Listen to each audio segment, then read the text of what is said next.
Buenos días. El día de hoy mi compañera Valeria Galvis y yo les estaremos presentando la pintura contemporánea y dentro de ella la expresión del cubismo.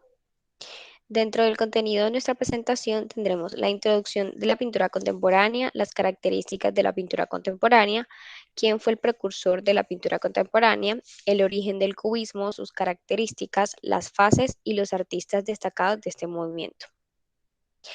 Entonces, la pintura contemporánea se dio en el inicio y desarrollado en el siglo XX y continúa en el siglo XXI. Es la consecuencia de la pintura moderna, donde nacieron los primeros movimientos pictóricos y que marcaron íconos en las primeras pinturas contemporáneas y que fueron iniciados por los principales pintores modernos.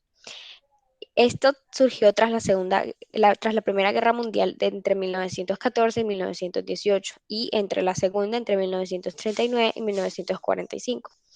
El arte contemporáneo alcanzó su plenitud cambiando por el proceso de ideología, modificando las teorías, técnicas de trabajo, de arte y los símbolos que se utilizaban en el ámbito artístico que se procedía del pasado.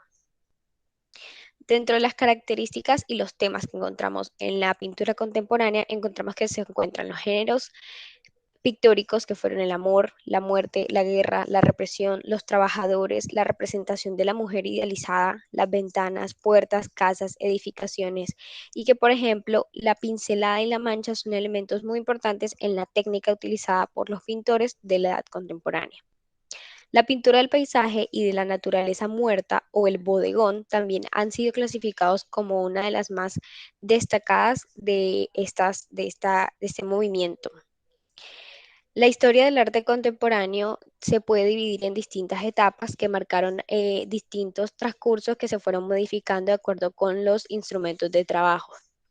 Y dentro de ellas encontramos que también el énfasis del arte predominaba en las obras de creación no vista en el pasado, es decir, aquello que no existía antes y que en la narrativa de las obras se tenía la presencia de los artistas que no se regían por una dirección en especial, que no influían de alguna manera en un solo movimiento, sino que combinaban varias técnicas y varios temas como los que les mencioné anteriormente.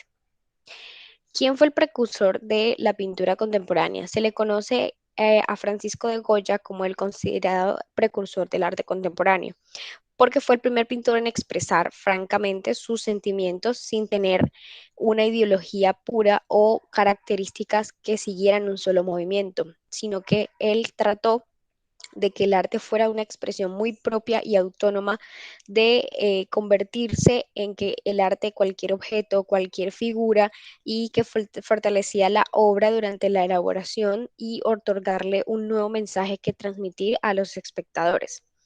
Es por ello que durante la expansión de este arte contemporáneo nos encontramos con muchas técnicas que nacen y por eso en el caso de Francisco de Goya se le atribuye como el precursor de este movimiento. Ahora, dentro del arte contemporáneo, encontramos al cubismo.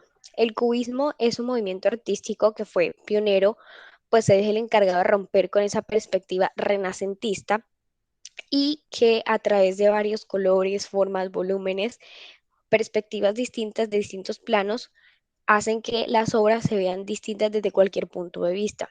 Y que lo que más lo resalta a este movimiento es que las diversas tomas para crear efectos de movimientos o de personajes, las obras poseen esa característica común que no es una sola línea, sino varias expresiones. El origen del cubismo. El arte cubista podemos decir que surgió en el año 1907 y que tuvo presencia hasta el año 1914. Su época dorada fue conocida en París porque fue la base ideológica en diferentes puntos de vista donde se pueden observar objetos por su forma, por su tamaño, por sus líneas, por la tridimensionalidad que representan. Y por ello el concepto de cubismo podemos decir que nació por el crítico Louis Buxelles, que fue el que representó al momento de ver una obra, dijo que ésta se encontraba marcada por varios cubos y de allí se le atribuye el nombre al cubismo. Bueno, El cubismo, bueno, las principales características del cubismo son que el cubismo representa a la realidad por medio de las figuras geométricas que producen un efecto visual disruptivo y fragmentado. También hace de colores grises, verdes y marrones, haciendo un lado los colores típicos del impresionismo. También el cubismo sitúa los objetos de un mismo plano, rechazando la apariencia real de las cosas y su profundidad. También el cubismo es un movimiento artístico de los más importantes de todos los tiempos, ya que su estética es inigualable. Además, se antepuso una ruptura de conceptos. También el cubismo emplea un breve disrupción lingüístico que permite al artista explicar la propuesta de sí mismo en su arte, por decirlo así. También las figuras que se veían más en los autores eran cubos y prismas, persiguiendo las composiciones que podían verse como diferentes puntos de vista simultáneamente, por decirlo así. Y que los cubistas siguieron como una inspiración referente a paisajes, retratos, bodegones, etcétera. Bueno, fases del cubismo. Primero está el analítico, que se caracteriza por la descomposición de la forma y de las figuras múltiples, por más que todo las geométricas, y el objetivo de esta es examinarlas y ordenarlas por separado. Es el cubismo más puro y el más difícil de comprender. El cubismo sintético eh, es, es la libre reconstrucción de la imagen del objeto disuelto, ya que esta no es como tan analizada y se desmembra mucho de las partes, sino que más que todo resumen como la fisonomía del retrato. Y algo fundamental de esta etapa es que ellos utilizan la técnica el collage, o sea, el collaje, o sea, múltiples imágenes. Baja. Y los artistas que más representaron el cubismo son Pablo Ruiz Picasso, que una de sus obras más destacadas son Las señoras de Avignon, La fábrica de Horta de Hebron, El Guernica y El desnudo de Toalla. Otro es Juan Gris. Juan Gris.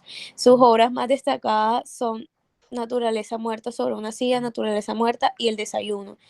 George Braque, sus obras más destacadas son El taller del pintor, Naturaleza muerta con naipes, El bodegón de la guitarra y El bodegón del violoncelo. Y por último, Bernard Leguer, sus obras más destacadas son Las hélices, Los acróbatas, Partida de cartas y Los cilindros. Muchísimas gracias.